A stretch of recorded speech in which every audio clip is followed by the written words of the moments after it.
오늘은 성금요일입니다. 예수님께서 고난주간에 금요일에 운명하셨기 때문에 거룩할 성자를 붙여서 성금요일이라고 이름하지요. 오늘은 또 고난주간 특별 새벽 기도회의 마지막 날이기도 합니다.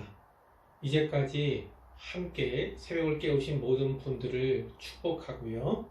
이 새벽에는 가상칠언 중 6번째 말씀 다 이루었다에 대해서 나누어 보겠습니다.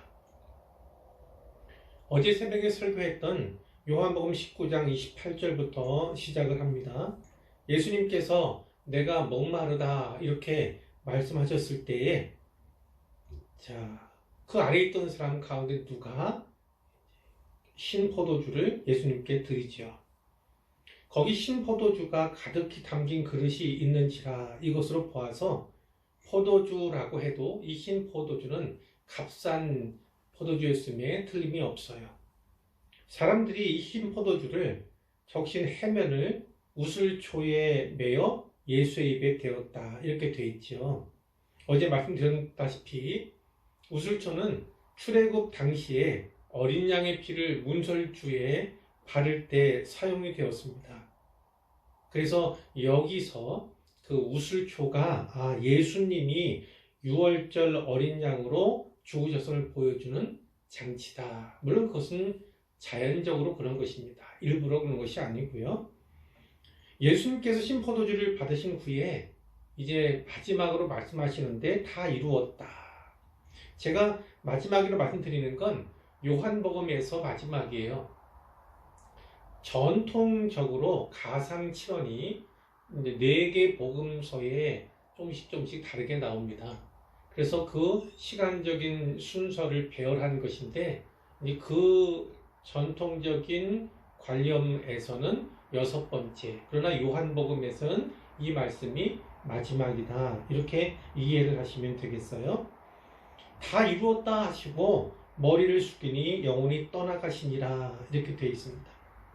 자, 누가복음 23장 46절 돌아오는 부활절에 우리가 살필 말씀이기도 한데요. 제7언으로 아버지 내 영혼을 아버지의 손에 부탁하나이다. 예수님께서 마지막 말씀을 이렇게 하시고 운명하신 것도 되게 있어요. 그러나 그것은 나중에 살펴보고자 하고요. 이미 요한복음에서는 이제 돌아가셨다, 영혼이 떠나가셨다 이렇게 기록이 되어 있으니까 이 말씀대로 본문대로 나가 보겠습니다. 31절에 보니까 이날은 준비일이라 유대인들은 그 안식일이 큰 날이므로 이렇게 되어 있어요. 안식일이 큰 날이다 이렇게 얘기하는 건 무슨 말이냐면 6월절의 첫날이 안식일과 겹친 날이에요. 그래서 큰 날이라고 묘사한 것입니다. 이 사람들은, 유대인들은 안식일에 시체들을 십자가에 두지 않습니다. 이거는 율법에서 그렇게 규정되어 있는 거예요. 그러니까 율법에 규정되어 있는 걸 지키고자 나름 하는 거죠. 그래서 빌라도에게 그들의 다리를 꺾어, 그들은 누굽니까? 예수님과 다른 두 행악자죠. 그들의 다리를 꺾고 시체를 치워달라 이렇게 요구하게 되는 거죠. 여기서 우리는 무엇을 알 수 있습니까? 예수님은 무죄한 분이었어요. 무죄한 분을 십자가에 달려 달아 죽게 한 사람들은 불법을 행한 겁니다. 불법을. 그렇게 불법을 행한 자들이 율법을 지키려 한다? 그리고 이렇게 시체를 일찍 거두라 이렇게 얘기하는 것, 특히 안식일에 시체들을 십자가에 두지 않게 하는 것은 어떤 의미가 있냐면 그것이 땅을 더럽힌다 이런 관념이 있었거든요. 땅을 더럽힌다. 그것도 역시나 율법에 모세오경에 나오는 얘기예요. 그런데 이 사람들이 불법을 행한 자들이 땅이 더럽힐 것을 염려했다는 것이 참 아이러니다. 그들의 마음은 아주 더러운데 마음이 더러운 이들이 오히려 땅을 더럽히지 않겠다 이렇게 말하는 건 참으로 아이러니가 아닐 수 없다는 것이죠. 자, 빌라도가 명령을 했겠지요. 그러니까 군인들이 가서 예수와 함께 못 박힌 첫째 사람 또 다른 사람, 그러니까 예수님 십자가 양옆에 있던 두 행악자 그 시체의 다리를 꺾었어요. 이 다리를 꺾는다는 것은 무엇이냐면 말하자면 확인 사살이죠. 확인 사살.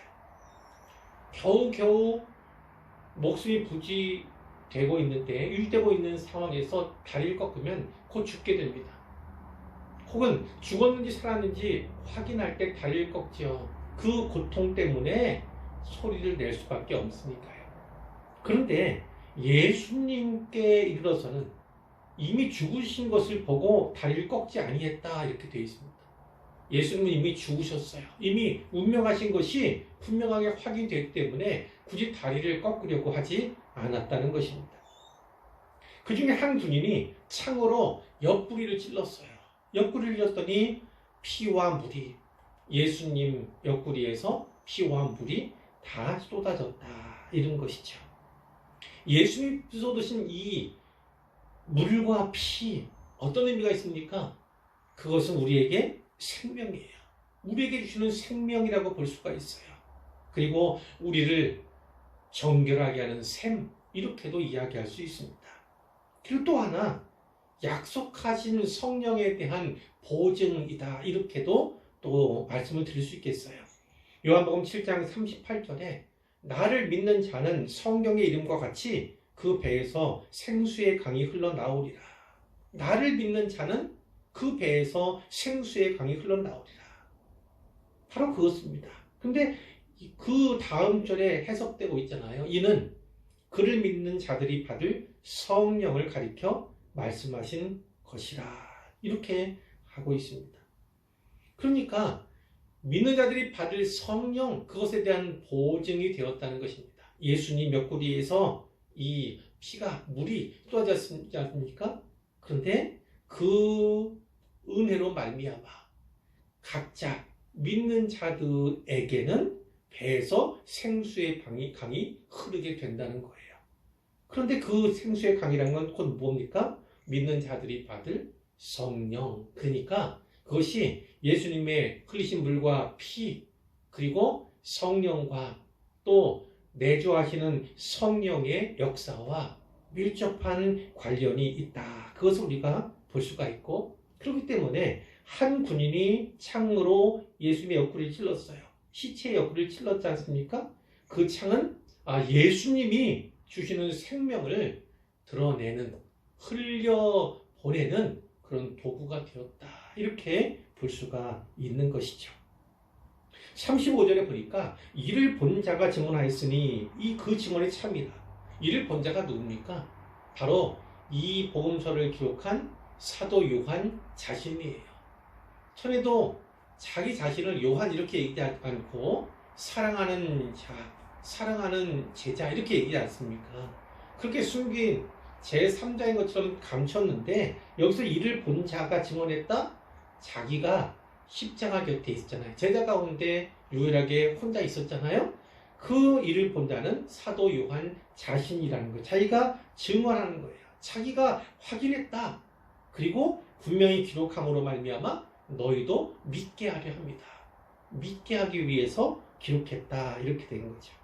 예수님의 죽음을 목격한 그 요한은요, 자기가 본 바를 그대로 기술을 한 거예요. 36절에 그는 이렇게 얘기합니다. 이 일이 일어난 것은 그 뼈가 하나로 꺾이지 아니하리라 한 성경을 응하게 하려 함이라. 그 뼈가 하나도 꺾이지 아니하리라 한 성경을 응하게 하려 함이라. 이 부분에 보면 나나주가 3개가 있는 것을 보실 거예요. 나나주? 자, 그것을 통해서 보면 요한은 먼저 예수님의 죽음이 유월절 어린 양의 죽음이었다라는 것을 증언하는 거예요. 증언하고 있습니다. 거기 나나주 가운데 하나 있죠. 출애굽기 12장 46절 이렇게 돼 있잖아요. 모세에게 준 유월절 규례가 있습니다. 그 유월절 규례 가운데 유월절의 양은 어떻게 해요? 뼈를 꺾지 말지며 이런 말씀이 있어요. 뼈를 꺾지 않습니다. 그것이 유월절의 규례예요. 민수기 9장 12절도 거기에 나와 있는데 거기도 역시나 마찬가지입니다. 유월절 어린 양은 그 뼈를 하나도 꺾지 말아서 유월절 모든 율례대로 지킬 것입니다. 이렇게 말씀하고 있습니다. 자, 요한은 그 본문을 통해서 예언이 성취되었음을 또 말씀하고 있어요. 자, 다시 19장 36절입니다. 이 일이 일어난 것은 그 뼈가 하나도 꺾이지 아니하리라 한 성경을 응하게 하려 함이라. 구체적으로 어디냐면 다윗이 많이 등장하죠. 다윗의 시가 많이 등장하는데 이번에는 시편 34편입니다. 34편 20절에 이런 예언이 있어요. 그의 모든 뼈를 보호하시며 그의 모든 뼈를 보호하시며 그 중에서 하나도 꺾이지 아니하도다. 이렇게 1000년 전에 예언되어 있었고 예수님 십자가에 달려 죽는 사람들은요, 응당 당연히 그 다리를 꺾어요. 그러면 뼈는 으스러지거나 꺾이고 부서질 수밖에 없는 거 아닙니까? 그런데 모든 뼈를 보호하셨다.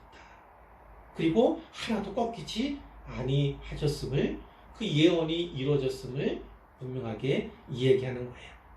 자, 그러면서 37절에 또 하나의 예언, 그 예언이 성취되었음을 말하고 있는데 또 다른 성경에 그들이 그 찌른 자를 보리라 하였느니라. 이것은 어느 성경입니까? 구약성경 스가랴입니다. 스가랴 12장 10절에 보니까 이런 말씀이 있어요. 내가, 하나님이죠. 하나님이 다윗의 집과 예루살렘 주민에게 은총과 간구하는 심령을 부어주리니. 이거는 좋은 것 아닙니까? 은총을 부어주고 간구하는 심령을 부어주는 건 축복된 것 아닙니까? 그들이 그 찌른 바 그를 바라보고, 그들이 그 찌른 바 그를 바라보고 그를 위하여 애통하기를 독자를 위하여 애통하듯. 독자는 외아들 아닙니까? 외아들 위해서 애통하듯이, 그를 위하여 통곡하기를 장자를 위하여 통곡하듯이, 장자는 맏아들 아닙니까? 맏아들을 위하여 통곡하듯이 하리로다.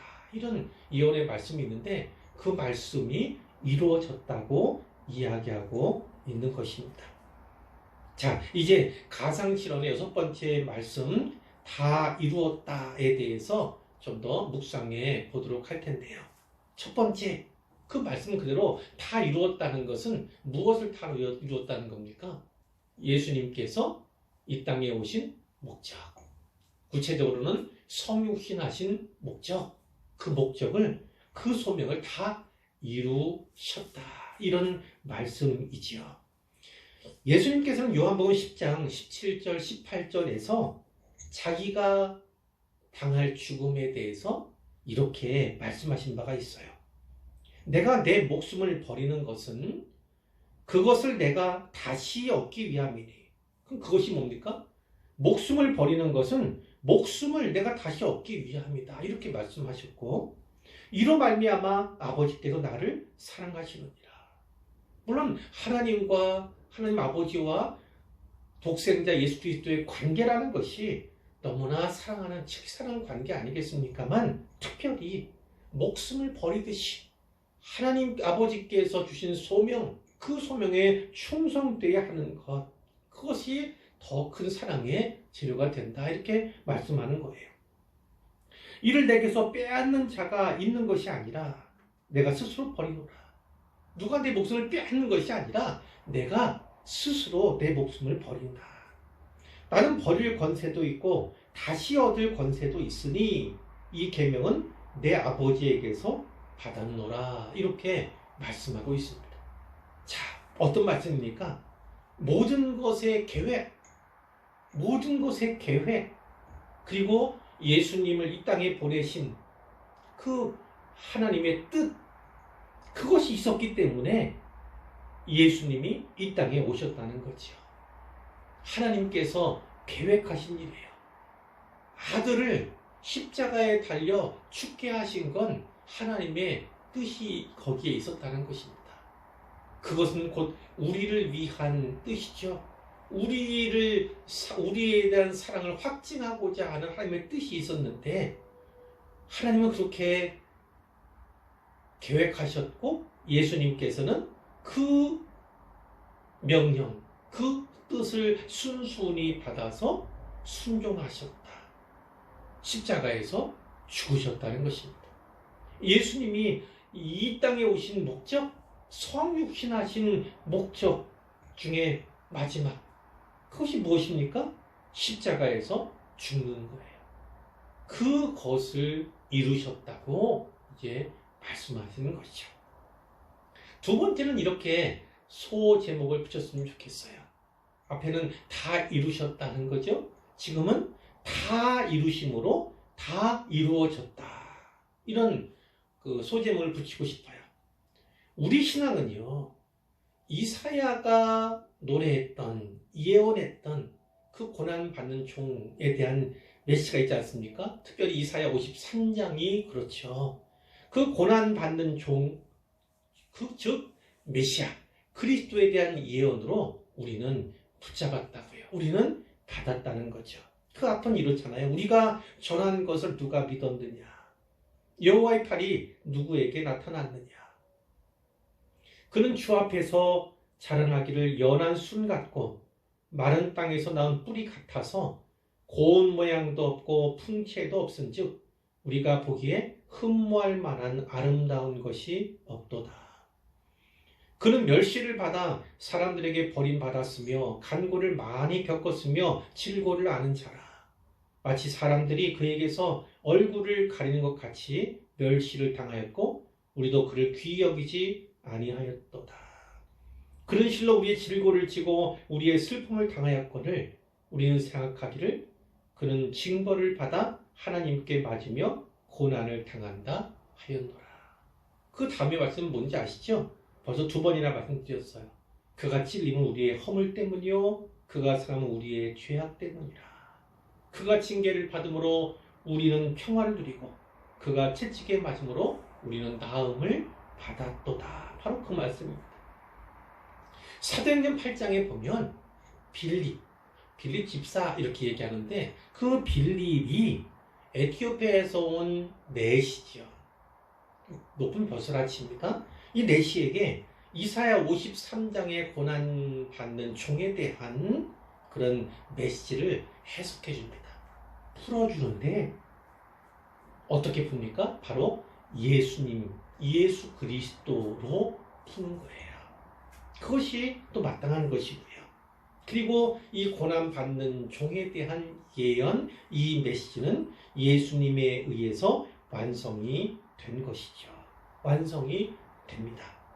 이사야 61장 1절로 3절에 이런 말씀이 있어요. 주 여호와의 영이 내게 내리셨으니 이는 여호와께서 내게 기름을 부으사 가난한 자에게 아름다운 소식을 전하게 하려 하십니다. 나를 보내사 마음이 상한 자를 고치며 포로된 자에게 자유를 갇힌 자에게 노임을 선포하며 여호와의 은혜의 해와 우리 하나님의 보복의 날을 선포하여 모든 슬픈 자를 위로하되 무릇 시온에서 슬퍼하는 자에게 화관을 주어 그 죄를 대신하며 기쁨의 기름으로 그 슬픔을 대신하며 찬송의 옷으로 그 근심을 대신하시고 그들이 의의 나무 곧 여호와께서 심으신 그 영광을 나타낼 자라 일컬음을 받게 하려 하심이라. 이런 말씀이 있습니다. 도대체 무엇이 이루어진 겁니까? 예수님께 다 이루심으로 말미암아 우리에게 무엇이 이루어진 것입니까? 가난한 자에게 아름다운 소식이 들린 겁니다. 마음이 상한 자가 고침을 받게 되고요. 포로된 자가 자유를 얻게 되고요. 갇힌 자가 노임을, 해방을 얻게 되는 것입니다. 모든 슬픈 자가 위로를 받게 되는 것이고요. 하나님께서는 슬퍼하는 자에게 화관을 주어서 죄를 대신하게 하셨어요.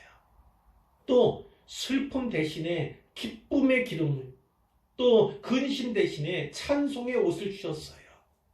그리고 그들로 하여금 여호와께서 심으신 영광을 나타낼 자, 그렇게 일컬음을 받게 하셨다는 것입니다. 이와 같은 은혜가 예수님께서 다 이루신 것으로 말미암아 바로 우리에게 주어졌음을 꼭 기억해야 할 것입니다. 세 번째는 언약의 성취라고 하는 관점에서 나누고 싶습니다. 이것은 약간 신학적인 메시지인데요. 이 십자가 사건은요, 영원 전부터, 영원 전이라 하면 세상을 창조하기 그 전이에요. 그 전부터 삼위일체 하나님, 성부, 성자, 성령 하나님께서 서로 맺은 언약의 결과는 이미 창세 전에 영원 전부터 이미 계획된 거예요. 약속된 거예요. 그래서 그를 신학적으로 뭐라고 하냐면 구속 언약 이렇게 이야기를 하는 것입니다. 그리스도께서 그 고난 가운데 진짜 고통스럽지 않습니까? 그 가운데 여섯 번째로 다 이루었다 이렇게 말씀을 하셨는데 그 다 이루었다는 것에는 무엇이 담겨 있습니까? 이 삼위 하나님 간에 이렇게 약속된 언약된 그 구속 언약을 예수님께서 십자가의 죽으심으로 말미암아서 성취하신 그 기쁨을 여기서 표현하고 있다. 이렇게 볼 수가 있는 것이죠. 얼마나 위로가 됩니까? 얼마나 우리에게 평안이 됩니까? 예수님께서 끝까지 그 언약을 이루기 위해서 어떻게 하셨는가? 십자가의 고통을 감내하시고 죽기까지 그 언약에 충성하신 성실하신 그것을 보아서 우리가 진짜 주님에게서 위로를 받을 수 있구나라는 것을 또한 붙잡을 수 있고 깨달을 수가 있는 것입니다. 또 감사 드릴 수밖에 없는 것이죠. 예수님의 성육신은 결국 궁극적인 측면에서 십자가의 죽음 그것을 위해서 이 땅에 오셨다. 이렇게 우리는 또다시 말씀 나눌 수 있고 정리할 수 있겠습니다.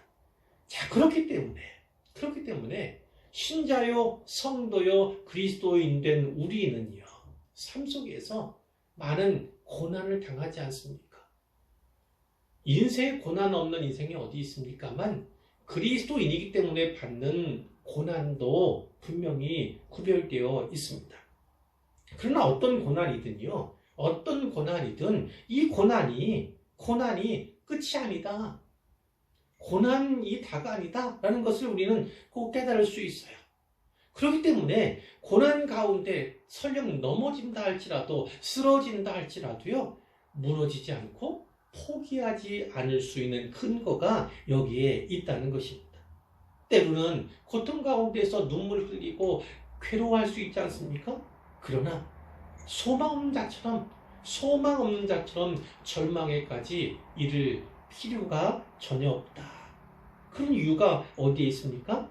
그리스도께서 이루신 구속의 역사, 그 구속의 역사가 그분 안에 있는 그리스도 안에 있는 모든 성도들에게, 그것도 우리들에게 반드시 성취될 것이기 때문입니다.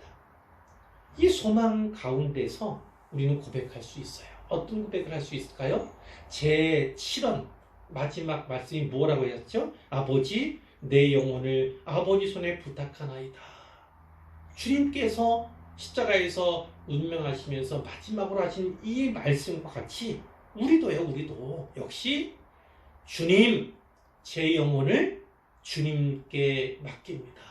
주님 손에 부탁합니다. 이렇게 생을 마감할 수 있다는 것입니다. 그렇기 때문에 우리에게 얼마나 놀라운 소망입니까?